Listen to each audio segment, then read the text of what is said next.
ಕನ್ನಡಿಗರಿಗೆ ಮೀಸಲಾತಿ ಕುರಿತು ಫೋನ್ ಪೇ ಕಂಪನಿಯ ಸಿಇಒ ಸಮೀರ್ ನಿಗಮ್ ಟ್ವೀಟ್ ಮಾಡಿ ಅಸಮಾಧಾನ ಹೊರಹಾಕಿದ್ರು.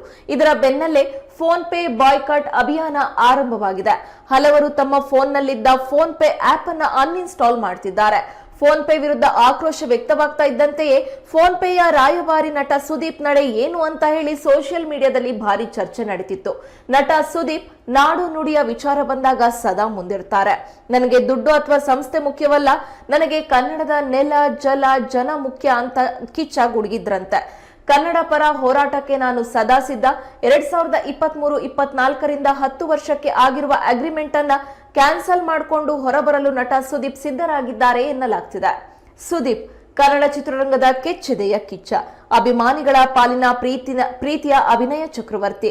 ನಾನು ನ್ಯಾಷನಲ್ ಸ್ಟಾರ್ ಅಂತ ಹೇಳಿ ಈಗ ಕಾಲರ್ ಎತ್ಕೊಂಡು ಓಡಾಡುವವರ ನಡುವೆ ಆ ಕಾಲದಲ್ಲಿಯೇ ಕನ್ನಡ, ತೆಲುಗು, ತಮಿಳು, ಮಲಯಾಳಂ, ಹಿಂದಿ ಈ 5 ಭಾಷೆಗಳಲ್ಲಿ ಮಿಂಚಿದವರು ಸುದೀಪ್. ಹೆಚ್ಚು ಕಡಿಮೆ 1.5 ದಶಕಗಳಿಂದ ಬಾಲಿವುಡ್, ಕಾಲಿವುಡ್, ಟಾಲಿವುಡ್ ಅಂಗಳದಲ್ಲಿ ಓಡಾಡಿರೋ ಸುದೀಪ್ ಫೋನ್ ಪೇ ಎಂಬ ಆಪ್ನ ರಾಯಭಾರಿಯೂ ಹೌದು.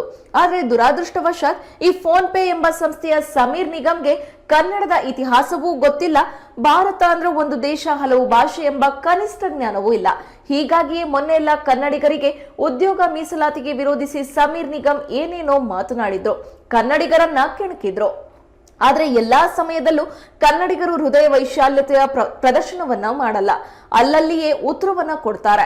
ಇದಕ್ಕೆ ಸಾಕ್ಷಿ ಎನ್ನುವಂತೆ ಸಮೀರ್ ನಿಗಮ್ ಒಡೆತನದ ಫೋನ್ ಪೇ ವಿರುದ್ಧ ಕನ್ನಡಿಗರು ಕೆಂಡ ಕಾರಿದ್ರು, ಆಕ್ರೋಶ ವ್ಯಕ್ತಪಡಿಸಿದ್ರು. ಖುದ್ದು ಆ ಆಪ್ನ ರಾಯಭಾರಿಯಾದ ಕಿಚ್ಚ ಸುದೀಪ್ ಕೂಡ ಕನ್ನಡಿಗರಿಗೆ ಮಾಡಿದ ಈ ಅಪಮಾನಕ್ಕೆ ಬೇಷರ ಕ್ಷಮೆ ಕೇಳಿದ್ದರೆ ಸಂಸ್ಥೆಯೊಂದಿಗಿನ ಅಗ್ರಿಮೆಂಟ್ ಕ್ಯಾನ್ಸಲ್ ಮಾಡಿಕೊಂಡು ರಾಯಭಾರತ್ವದಿಂದ ಹೊರಬರುವುದಾಗಿ ಎಚ್ಚರಿಸಿದ್ರು. ಈಗ ಕೆಚ್ಚೆದೆಯ ಕಿಚ್ಚ ಸುದೀಪ್ ಎಚ್ಚರಿಕೆ ನೀಡಿದ ಬೆನ್ನಲ್ಲಿಯೇ ಬಂಡವಾಳಶಾಹಿ ಕಾರ್ಪೊರೇಟ್ ಸಂಸ್ಥೆ ಬಗ್ಗಿದೆ.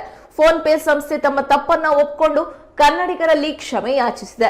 ಕನ್ನಡಿಗರನ್ನ ಕೆಣಕಿದ್ದ ಸಮೀರ್ ನಿಗಮ್ ಕಡೆಯಿಂದ ಸುದೀರ್ಘ ಲೇಖನ ಕೂಡ ಹೊರಬಂದಿದೆ.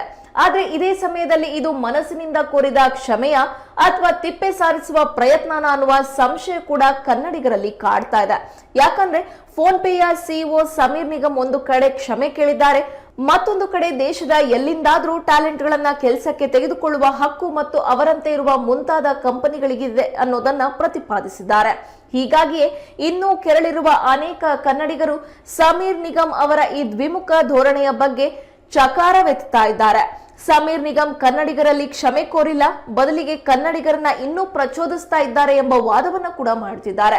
ಯಾವುದೇ ಕಾರಣಕ್ಕೂ ಫೋನ್ ಪೇ ಸಂಸ್ಥಾಪಕನ ಈ ಮಾತುಗಳಿಗೆ ಮರಳಾಗಿ ಫೋನ್ ಪೇಯನ್ನ ಮತ್ತೆ ಇನ್ಸ್ಟಾಲ್ ಮಾಡ್ಕೊಳ್ಬೇಡಿ ಎಂಬ ಮನವಿಯನ್ನ ಕೂಡ ಅನೇಕರು ಮಾಡ್ತಿದ್ದಾರೆ.